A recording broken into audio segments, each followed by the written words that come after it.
आइए हम वचन शुरू करने से पहले एक प्रभु से प्रार्थना करेंगे। स्वर्गीय पिता, हम प्रार्थना करते हैं यीशु मसीह के नाम से। पिता, हम दुआ करते हैं प्रभु, आज जो भी लोग इस वीडियो को देख रहे हैं, आप उन्हें छू लीजिए प्रभु, आप उन्हें आत्मा में चंगा कीजिए प्रभु जी। हम प्रार्थना करते हैं पिता, आज लोग जाने और समझें कि आप उनसे कितना प्यार करते हो प्रभु। कई बार हम इस बात को जानते हैं कि आप हमसे प्रेम करते हो, लेकिन प्रभु हमारे हृदय में प्रभु बहुत सारी दोष भावना की वजह से हम प्रभु अपने विचारों में चलते हैं। मैं दुआ करता हूं प्रभु, आज जो भी लोग इस कार्यक्रम को देख रहे हैं, मैं विनती करता हूं प्रभु, आज वो आपके प्रेम को महसूस करने पाए, वो जाने कि स्वर्ग और पृथ्वी का मालिक उनसे कितना प्यार करता है। प्रभु, हम आज इस झूठ पर विश्वास करना बंद कर दें कि हम अकेले हैं, क्योंकि प्रभु आप हमारे साथ हो। मैं दुआ करता हूं प्रभु, आज जो भी लोग प्रभु से देख रहे हैं, आप उन्हें छू लीजिए, उन्हें आशीष दीजिए, उन पर दया कीजिए। हम आपसे ये विनती करते हैं केवल और केवल यीशु के नाम की महिमा के लिए पिता, यीशु के नाम से, आमीन। उसने हमें अन्य जातियों में से चुन लिया। ये एक बहुत बड़ी आशीष है हम सबों के लिए कि हमने परमेश्वर को नहीं चुना, परंतु प्रभु यीशु ने हमको चुना ताकि हम उसके राज्य में बहुत सारा फल लाएं। 15 अध्याय यूहन्ना की पुस्तक में यीशु ने कहा, मैंने नहीं परंतु तुमने मुझे चुना है ताकि तुम बहुत सारा फल लाओ। मैं आज आपके सामने एक वचन रखना चाहता हूं। यह वचन शायद आप सबने पढ़ा होगा, लेकिन मैं आज इसमें से कुछ आपको समझाना चाहता हूं कि परमेश्वर का प्रेम क्या होता है। मैं सबसे पहले आपको कहना चाहता हूं कि आप में से जिस किसी के पास बाइबल है, आप खोलिए 1 यूहन्ना 3 अध्याय उसका पहला वचन। इस वचन में इस प्रकार लिखा गया है कि देखो पिता ने हमसे कैसा प्रेम किया कि हम परमेश्वर की संतान कहलाएं, और हम हैं भी। यूहन्ना एक परमेश्वर का दास है। कई साल वो यीशु के साथ चला और उसके उठाए जाने के बाद भी वो यीशु की आत्मा से भरकर उसकी सेवकाई करता रहा। और यह यूहन्ना अपने पत्र में एक बात लिखता है, और वह यह कहता है कि देखो परमेश्वर ने हमसे कैसा प्रेम किया कि हम उसकी संतान कहलाएं, और हम हैं भी। याद रखिए, एक मसीह आदमी अनाथ नहीं है, उसका एक परमेश्वर है जो स्वर्ग में रहता है। पर आज हम बहुत बार ऐसा देखते हैं, उस परमेश्वर का हमारे ऊपर हाथ होने के बाद भी हम एक ऐसा जीवन जीते हैं जिसमें हम बहुत परेशान, चिंतित, भविष्य की चिंताएं हमें सताती हैं। आज मैं आपको इस कार्यक्रम के द्वारा ये समझाना चाहता हूं कि परमेश्वर आपसे कितना प्रेम करता है। मैं शुरुआत करता हूं उत्पत्ति की पुस्तक से। आपने देखा कि परमेश्वर ने संसार को 5 दिनों में बनाया, और 6वें दिन परमेश्वर ने मनुष्य को बनाया। और परमेश्वर उन्हें बना के उसने उन्हें उस अदन की वाटिका में रखा। और उस अदन की वाटिका में रखने के बाद शैतान वहां आया, और शैतान ने हवा को बहकाया कि तुम वो फल खाओ, और इसको खाने के बाद तुम परमेश्वर की समानता में आ जाओगे। क्या आपने इस बात को नोटिस किया कि जब परमेश्वर ने उनको बनाया तो वो ऑलरेडी परमेश्वर की समानता में थे, उन्हें समानता में आने की कोई जरूरत नहीं थी। बाइबल कहती है परमेश्वर ने मनुष्य को अपने ही स्वरूप और अपनी ही समानता में बनाया, परंतु शैतान वहां पर आके झूठ कहता है, और वो ये कहता है कि अगर तुम इसका फल खा लोगे तो तुम परमेश्वर की समानता में आ जाओगे। और उसके बाद बाइबल कहती है उन्होंने उसका फल खाया।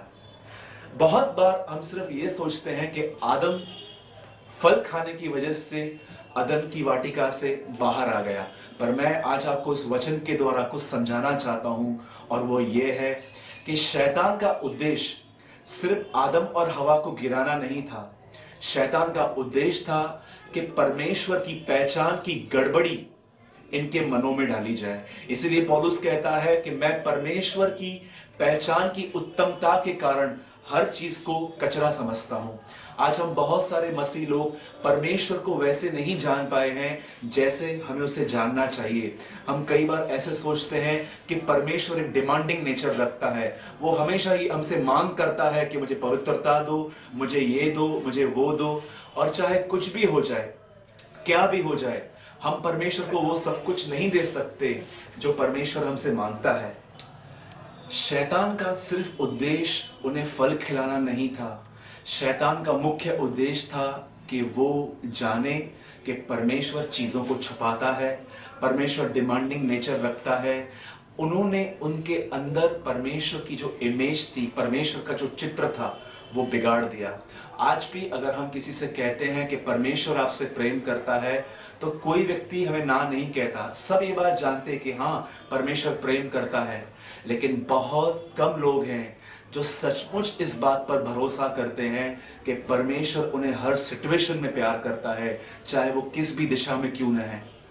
बहुत साल पहले जब शैतान ने उन्हें फल खिलाया, उस फल को किस प्रकार खिलाया? उसने उनसे कहा कि परमेश्वर नहीं चाहता कि तुम उसकी समानता में आओ, इसलिए वो तुम्हें चीजों को छुपाता है। लेकिन उन्होंने जब उसे खाया, उसके बाद परमेश्वर, वो प्यारा परमेश्वर उनके पास आया और उसने उनसे पूछा, क्या तुमने फल खाया?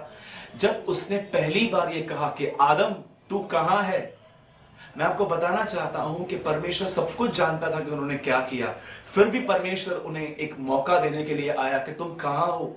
आज भी अगर आप एक ऐसे व्यक्ति हैं, मसीह में आने के बाद भी अगर आप कमजोर हैं, आपसे पाप होते हैं, मैं आपसे कहना चाहता हूं कि परमेश्वर आज भी आपके लिए अनुग्रह, दया वो आपके लिए देने को तैयार है। सिर्फ वो यह चाहता है कि आप उसके पास आओ। यूहन्ना कहता है, जो कोई ज्योति में चलता है वो उसकी सहभागिता में रहता है और उसका लहू तुम्हें हर पाप से शुद्ध करता है। ज्योति में चलने का मतलब ये नहीं है कि हम परफेक्ट बनते जाएं। ज्योति में चलने का मतलब ये है कि हम परमेश्वर से कुछ नहीं छुपाएं। हम हमेशा उसके सामने हमारा जीवन एक खुला हो कि प्रभु हाँ, मुझसे पाप होता है, हाँ प्रभु मुझ में ये गलतियां हैं, हाँ प्रभु मुझ में ये कमियां हैं। अगर आप एक ऐसे व्यक्ति हैं जो परमेश्वर के सामने हमेशा ईमानदार रहते हैं, कुछ भी नहीं छुपाते हैं, तो मैं आपको बताना चाहता हूं, यीशु का लहू हर समय आपको शुद्ध करता जाएगा। जब आदम और हवा, जब उन्होंने पाप किया, तब वो परमेश्वर से छुप रहे थे और परमेश्वर वहां आके कहता है, मेरे बच्चों तुम कहां हो? परमेश्वर मौके के साथ आया, परमेश्वर दया और अनुग्रह के साथ आया। और जब उन्होंने कहा कि नहीं, हमने ये फल नहीं खाया, जब उन्होंने एक दूसरे पे दोष लगाया, तब परमेश्वर ने कहा यहां से निकल जा। और उसके बाद आप देखिए, बहुत सारे लोग जो आदम और हवा का जो वंश कहलाते हैं, सबके अंदर परमेश्वर का चित्र बिगड़ गया। उसके बाद सब लोगों ने अपने अपने ईश्वर बनाए, किसने कैसा बनाया, किसने कैसा बनाया। लेकिन बाइबल कहती है 2015 साल पहले परमेश्वर ने अपना बेटा यीशु मसीह इस पृथ्वी पर भेजा। यीशु के यहां आने का सिर्फ ये कारण नहीं था कि वो हमारे पापों के लिए मरे, लेकिन वो ये बात समझाना चाहता था कि जिसके विषय में तुम सोचते हो कि वो कैसा है, मैं तुम्हें बताने आया हूं कि वो सचमुच कैसा है। जब यीशु इस पृथ्वी पर आया, मैं अपने मुख्य कारण पे आता हूं कि मैं इस वीडियो के सामने आपसे क्यों बात कर रहा हूं। जब यीशु इस पृथ्वी पर आया, तो वह लोगों को यह समझाने के लिए आया कि परमेश्वर तुम्हारे बारे में कितना कंसर्न करता है, परमेश्वर तुमसे कितना प्यार करता है। यीशु ने कहा, मेरे पिता की इच्छा के बगैर 2 गोरियां भी पृथ्वी पर नहीं गिरती। यीशु ये समझाना चाह रहा था कि जब वो पक्षियों पर इतना ध्यान देता है, तो वो तुम पर कितना ध्यान देता होगा।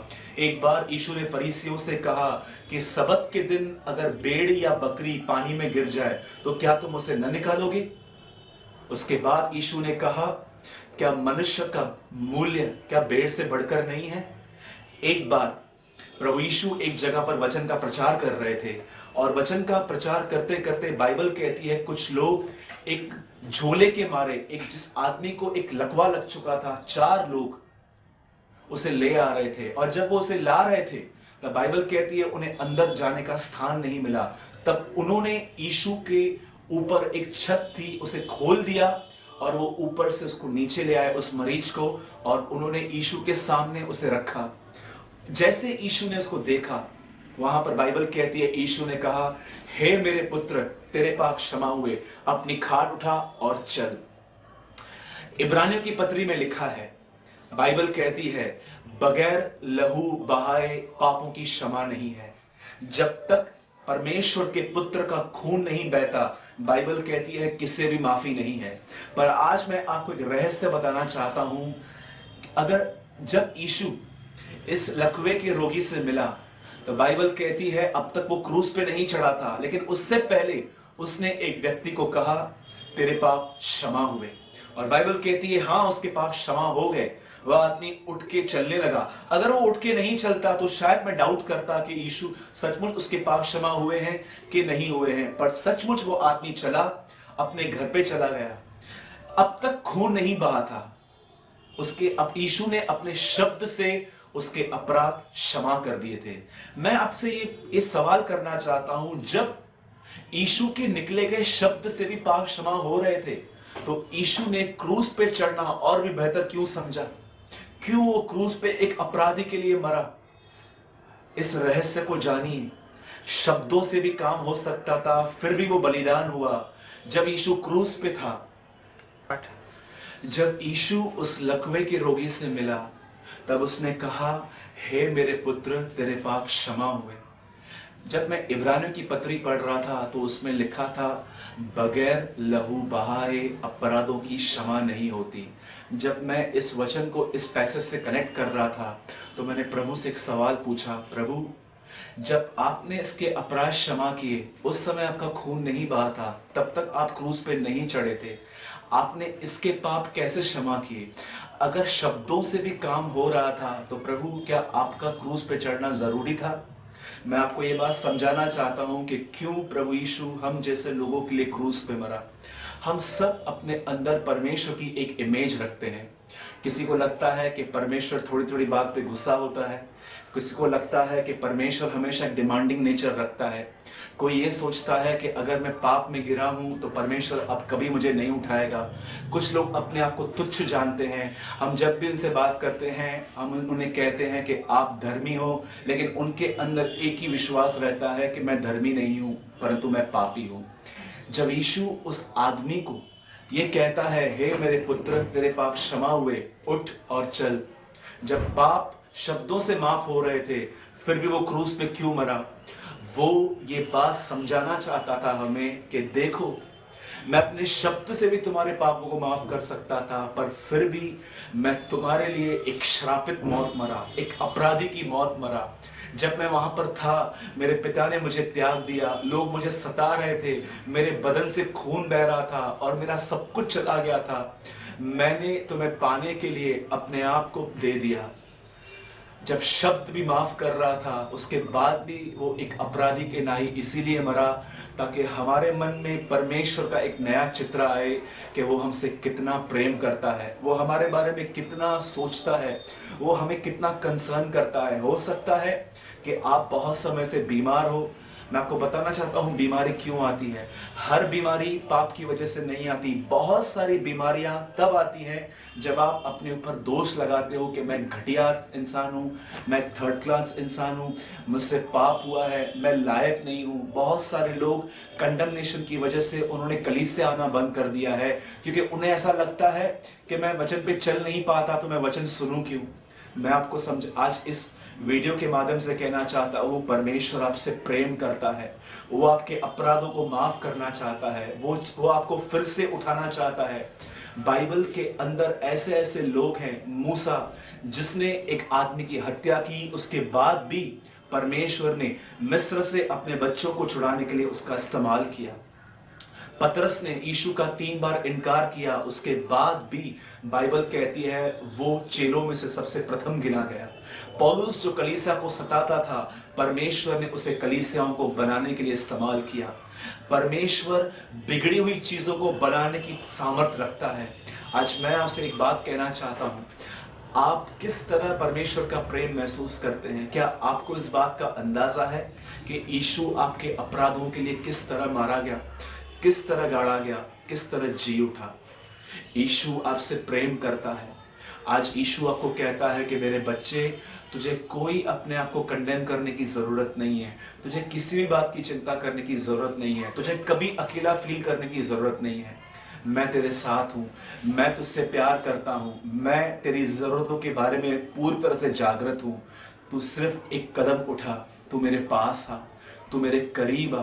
बाइबल कहती है, ऐ बोझ से दबे हुए लोगों, मेरे पास आओ, मैं तुम्हें विश्राम दूंगा। यीशु ने भीड़ से कहा, मेरे पास आओ, मैं तुम्हें विश्राम दूंगा। आज बहुत सारे बोझ हम अपने सर पे लेके चल रहे हैं, जिसकी वजह से आज हम अपनी आत्मा में विश्राम महसूस नहीं करते। मैं आपसे कहना चाहता हूं, परमेश्वर आपसे प्रेम करता है। अपने सारे बोझ उस पर लाद दीजिए और सिर्फ इतना याद रखिए, आपके पाप शब्द से माफ हो सकते थे, पर फिर भी यीशु आपके लिए क्रूस पे मरा, सिर्फ ये बात प्रकट करने के लिए कि जैसा तू सोचता है मैं वैसा नहीं हूं, मैं तुझसे प्रेम करता हूं।